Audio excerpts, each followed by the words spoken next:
Bueno, diputada Frade, ¿qué sensaciones tiene después de la primera jornada de la realización de este documental con los testimonios de ayer? Bueno, primero gracias por la invitación. Siempre es un gusto estar acá en Formosa. Ustedes recordarán que yo venía en pandemia todos los meses, y después de 3 años vuelvo. Y la sensación, recién lo estábamos hablando, ¿no? Son sensaciones muy contradictorias, porque uno en pandemia encontraba a la gente vencida, agobiada, atormentada por la cuarentena, las características de la cuarentena en Formosa, que fueron brutales.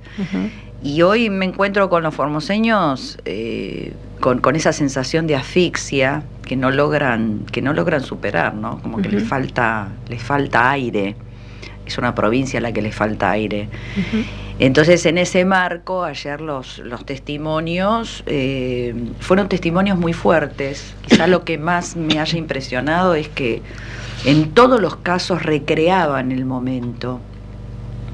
Hubo muchos que se quebraron, que volvieron hace 3 años atrás a todo lo que habían padecido, y ahí uno se da cuenta cuánto cuesta y cuánto está costando las secuelas, ¿no? De todo lo que pasó, que no fue inofensivo y que quizá hoy también los esté definiendo como sociedad. Y eso les sirve de todas maneras como catarsis, ¿no? Porque en muchos casos uno lo quiere dejar de lado, olvidarse. Es un momento que uno pretende olvidarse. Estuve escuchando algunos de los testimonios que lo dicen, no quiero acordar, es una pesadilla, pero este ejercicio de dejarlo plasmado da la sensación de que los alivia un poquito. El sentido es ese, es un documental que nace desde la Comisión de Derechos Humanos de la Cámara de Diputados. La presidenta es la diputada Sabrina Ahmed, y el vicepresidente es Fernando Carvajal.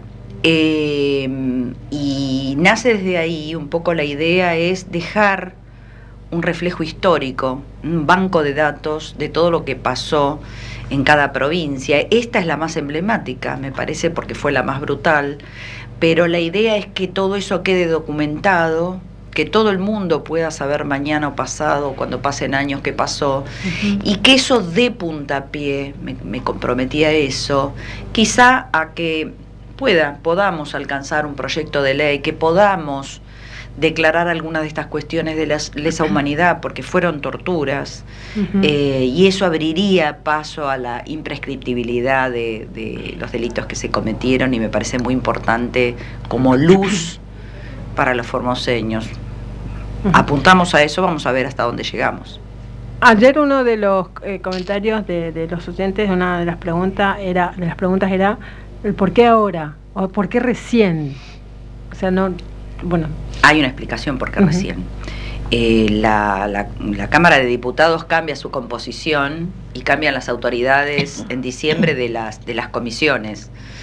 Y recordemos que en el gobierno anterior todo esto fue protagonista, fue responsable de lo que pasó. Cambian las autoridades, cambian la composición de las comisiones, y con la nueva presidencia de esta comisión es que se impulsa esto, no es que se dejó pasar porque se dejó pasar. Las condiciones políticas no daban para hacerlo. De hecho, en las comisiones hoy, en estas comisiones, ya hemos tenido 3 reuniones donde han declarado víctimas en el Congreso.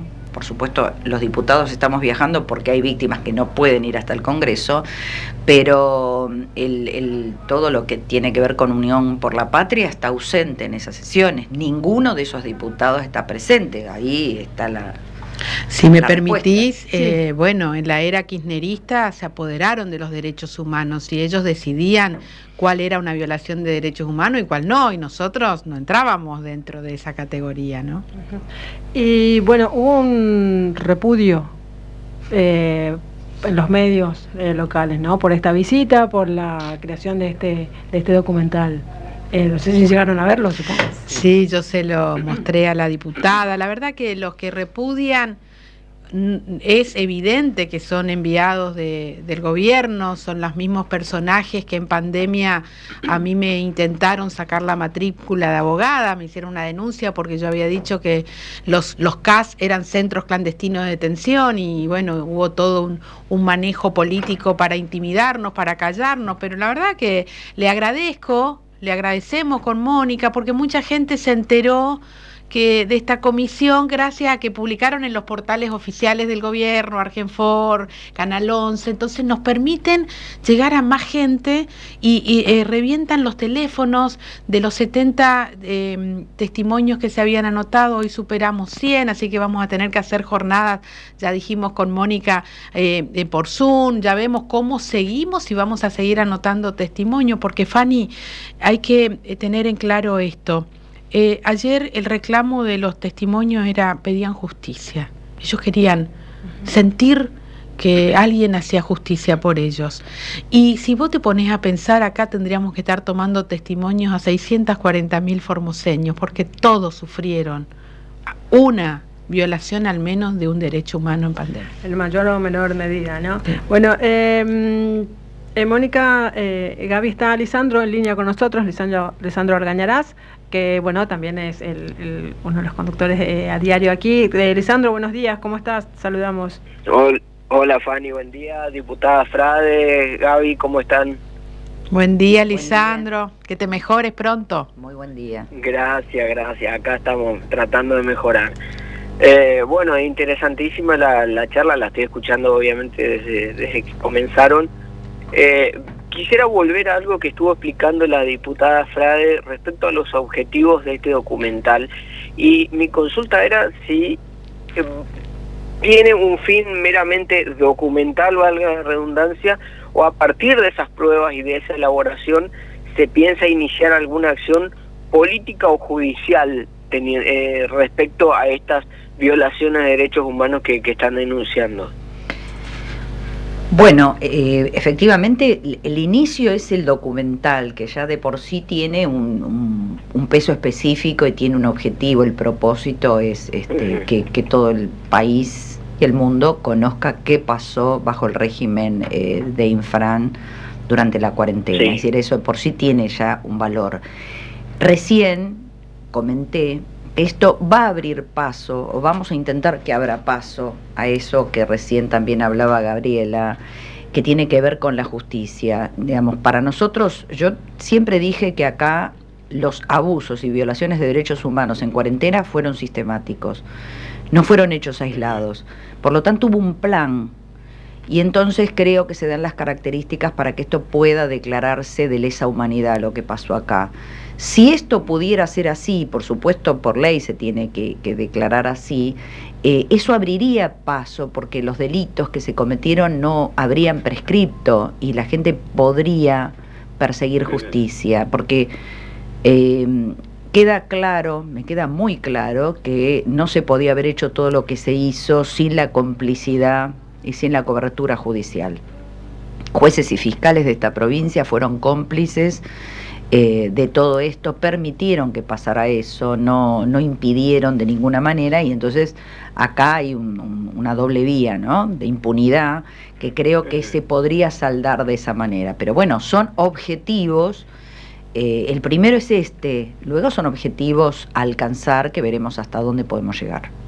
Sí, aparte, Lisandro, es importante que el Congreso pueda avanzar en la legislación, porque queda claro que el formoseño no pudo acudir a justicia en una acción en Formosa porque tenemos una justicia cómplice. Ayer en la Cámara de Diputados... Por eso ustedes rechazaron, la renuncia de Han, que en pandemia dijo que el Poder Judicial no debía meterse en actos de gobierno y que estaba bien que se viole el artículo 14 y que estaba bien que se avasallen derechos porque había una pandemia. Digo, quien debería haber garantizado ese equilibrio y quien debería habernos garantizado el acceso a nuestras garantías constitucionales, ¿no? Entonces, nosotros bregamos, luchamos y soñamos con que el Congreso saque esta ley configurándolos como delitos de lesa humanidad para que cada formoseño en el tiempo que crea oportuno haga las denuncias o las acciones que le correspondan, ¿no?, que es lo que es su derecho.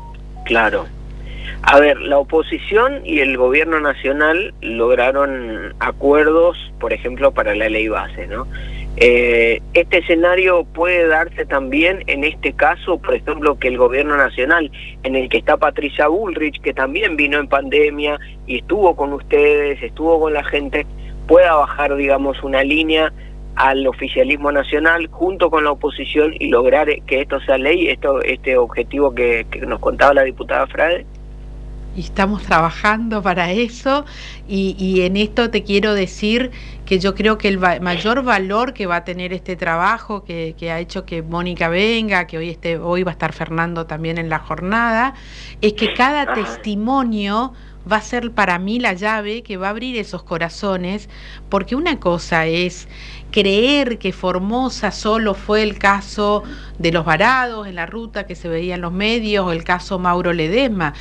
Cada testimonio de ayer fue brutal, te llega hasta las entrañas, vos ves ese dolor, vos ves gente que tuvo que irse de la provincia para poder vivir, sobrevivir, ves gente que te dice no puedo declarar, Gaby, porque no estoy preparada emocionalmente. Entonces, si nosotros logramos que estos 70 testimonios realmente sean el puntapié inicial, yo creo que vamos a conseguirlo, y Mónica lo militará allá para conseguir, y nosotros desde acá vamos a golpear las puertas que haya que golpear para que se den cuenta que Formosa sin justicia no puede seguir viviendo. Claro. Diputada Frade, ¿cómo estuvo la cuestión de la recolección de testimonios, teniendo en cuenta si se encontraron con gente que tiene miedo de contar su testimonio, de contar su experiencia? Sí.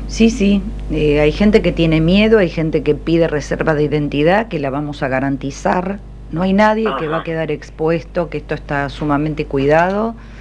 Por supuesto, nosotros tenemos que recoger los testimonios con la identidad, porque es un documento institucional, pero no se va a conocer los testimonios que quieran hacerlo de ese modo, y entendemos perfectamente las razones. Entendemos que hay razones de riesgos laborales, de riesgos incluso de integridad física, de modo que somos perfectamente conscientes en comprender esa situación, así que está especialmente cuidado eso. Tanto usted como Gabriela Neme pueden dar sus propios testimonios también de cosas vividas acá. Bueno, sí. Usted tuvo que seguir caminando por la ruta porque le atravesaron un auto. Gabriela, bueno, fue detenida de forma muy violenta también. Sí, fue lo de Gabriela recorrió, por supuesto, todo el país, esas imágenes. Creo que hizo mucho para que el país conociera algunas cosas que pasaban acá. Lo viví directamente, sí, y me impactó mucho, porque además si eran capaces de un diputado nacional o varios diputados nacionales hacerle lo que le hacían, uno podía entender perfectamente lo que podían hacer con las personas que viven acá y que no tienen los recursos que por ahí tenemos los diputados. Así que eso nos permitió conocer la dimensión de la gravedad de lo que pasaba. Diputada, Formosa fue un caso único, digamos, ¿no? Han recorrido durante ese momento otras provincias, y ¿qué fue lo más grave que han visto en otros lugares, por ejemplo? Que ni llega a lo que pasamos acá. Lo que llega acá no. Hubo cosas graves, por ejemplo en Santiago del Estero, que también es un régimen muy similar, con algunas características, pero en Santiago del Estero hubo diputados que cuando venían a la Cámara, que eran del interior, les fajaban el auto para que no pudieran bajar del auto. Y hubo muertes provocadas también por las fuerzas de seguridad. Hay testimonios que ya se brindaron en la Cámara de Diputados, gravísimos, de hechos que sucedieron en la cuarentena. Pero, y yo insisto en esto porque esta es la particularidad que tuvo Formosa, que fue un plan sistemático. Fue un plan sistemático, no es que fueron hechos aislados o desbordes aislados. Fue una decisión de gobierno que ejecutaron y sobre ejecutaron las fuerzas de seguridad, y con con un poder judicial que solo miraba y que no intervenía. Entonces se conjugaron los tres poderes para que se hiciera sistemático. Entonces eso es lo que destaco de esta provincia.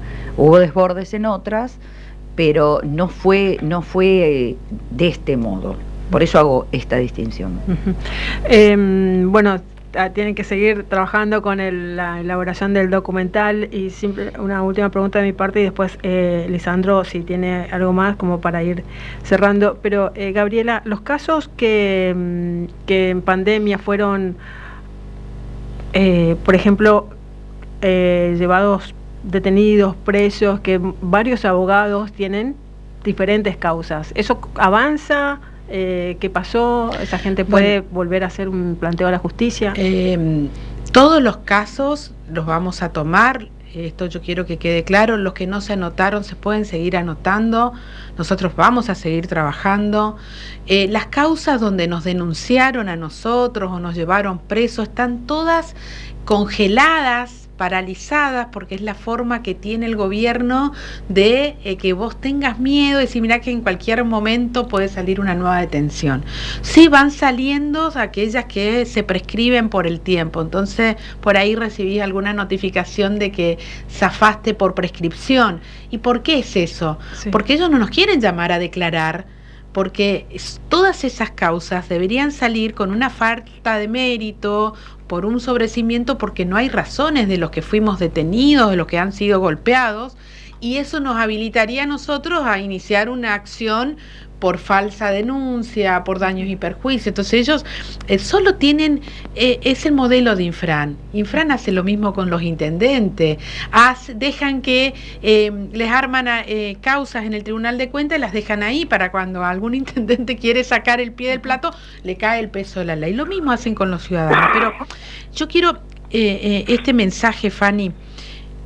Somos conscientes, y ayer lo vivimos con Mónica y decíamos cómo se revive este dolor después de 3 años, cómo el formoseño no podemos salir de este proceso de duelo que tenemos, pero que este paso de estos 70 primeros valientes que van a hablar es imprescindible para poder seguir avanzando y lograr este clamor de justicia que nos pide la gente y de reparación mínima, porque no vamos a poder devolver las muertes injustas, no lo vamos a poder devolver a Mauro Ledesma, a Juana Gómez de la Escuela 3, a lo que pasó Clorinda, no quiero nombrar porque todos son graves, claro, ¿no? Pero sí, por lo menos que se queden con la sensación de que pudimos restablecer el equilibrio y que alguien les va a decir, muchachos, perdón, el Estado se equivocó con ustedes. Lisandro. Sí, simplemente, a ver, esto es una invitación a tratar de imaginar, porque otra cosa no tenemos información certera. La diputada Frey remarcaba esto de un plan sistemático de violación de derechos humanos. La pregunta que a mí me surge es ¿por qué? ¿Por qué cree usted que el gobierno pudo elegir, si es que eligió hacer esto, pudo hacerlo? ¿Por qué cree que cuál fue el motivo que usted imagina? Porque ustedes están sometidos durante 3 décadas, desde hace 3 décadas, a un gobierno de modalidad autoritaria. Donde no funcionan las instituciones y donde creo que la máxima aspiración del gobierno de Infran es justamente esto, que estuvieran encerrados en sus casas, silenciados, sin moverse, sin reclamos, y entonces yo creo que encontró en la cuarentena su máximo esplendor. Es decir, su máxima aspiración de gobierno, creo que la concretó ahí, por las propias características de este gobierno. Y en general sucede, para despersonalizar de la persona de Infran, sucede cuando son gobiernos de décadas, sucede esto, es casi inexorable que esto pase. Por eso me parece que esta ocasión, esta oportunidad tiene que ver con también la no resignación y la la posibilidad de que los formoseños piensen que tienen una luz en el camino y que pueden caminar y que esto lo pueden revertir, terminar con la sensación de que estas cosas son irreversibles. Bien, muchas gracias, diputada. Bueno, a vos y recupérate pronto. Gracias, Lisandro. Gracias, muchas gracias. Bueno, gracias Lisandro. Retomamos seguramente en un ratito más también el contacto con vos. Les agradecemos a las diputadas la presencia. Las dejamos seguir yendo a que siga el progreso del documental, pero recordar que mañana están en Clorinda. Mañana estamos en Clorinda y bueno, ahí se pueden poner en contacto con Carlitos Contreras, con Isabel Acosta, con Milian Filippini, que son las que están organizando la jornada de mañana. Y esta invitación, está la placa, es abierto a todo, uno no manejó quién sí, quién no, los que se anotaron todos pueden dar testimonio y pueden seguir anotándose porque esto es como una pequeña bracita, llamita que empezó a despertar ganas de compartir y hoy tuvimos recién un testimonio de alguien que no se anima a hablar, que no puede hablar desde lo psicológico y se la invitó a hacerlo por escrito. Claro, o sea, vino y le agarró el... Claro, y dijo, no puedo, con una pérdida muy dolorosa en su vida, y Mónica le dice, hacelo por escrito, yo le pongo la voz en el Congreso. Y esto otro que dijo Mónica, no me quiero ir, de los testimonios de identidad reservada. Nosotros tenemos los documentos, le vamos a garantizar la privacidad, van a actuar con voz, con nombres ficticios en el momento del documental y sin rostro, pero que el documento va a avalar quién fue y que es reservado para la comisión. Pero todos tienen que tener voz y todos tienen que ser hoy los protagonistas de esta nueva Formosa que gracias a gente como Mónica, que desde el día 1 se hicieron cargo y carne de lo que sufríamos para empezar a soñar en algo diferente, ¿no? Bueno, ya en otro contexto esta visita de la diputada. Gracias, Mónica Fanny, Frade. muchas gracias. Bueno, muchísimas gracias a ustedes. Nosotros hacemos una pausa.